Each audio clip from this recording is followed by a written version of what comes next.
পর্যায়ে শনাক্তকরণ করতে পারলেই ক্যান্সার থেকেও সুস্থ হয়ে ওঠা সম্ভব বলছেন বিশেষজ্ঞ চিকিৎসকেরা। ক্যান্সার একটি অসংক্রামক রোগ এবং এটি বিশ্বব্যাপী মৃত্যুর দ্বিতীয় প্রধান কারণ। ক্যান্সার একটি মারণ রোগ, তাই মানুষকে সচেতন থাকতে হবে। ক্যান্সারের ঝুঁকি কমাতে মানুষকে পদক্ষেপ নিতে হবে। প্রাথমিক স্তরে থাকতেই এই রোগ থেকে প্রতিকার পাওয়া সম্ভব।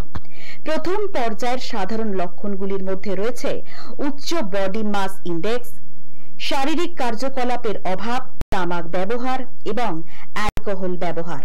আর প্রাথমিকভাবে যাতে ক্যান্সার রোগ ধরা পড়ে সেই সচেতনতা বৃদ্ধির কাজটাই করে আসছে রেজারেকশন।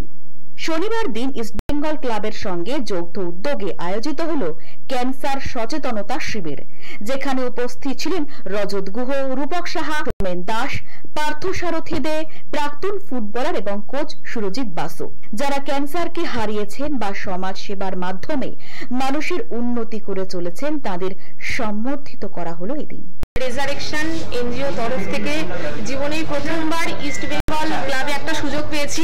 আমরা এর আগেও বিভিন্ন কর্পোরেটে বিভিন্ন জায়গায় আর কি এই ক্যান্সার অ্যাওয়ারনেস প্রোগ্রাম এবং সঙ্গে স্ক্রিনিংও করেছি, কিন্তু এই প্রথমবার আমাদেরকে ইস্ট বেঙ্গল ফুটবল ক্লাব একটা সুযোগ করে দিয়েছে এখানে অ্যাওয়ারনেস প্রোগ্রাম করা ক্যান্সারের উপরে।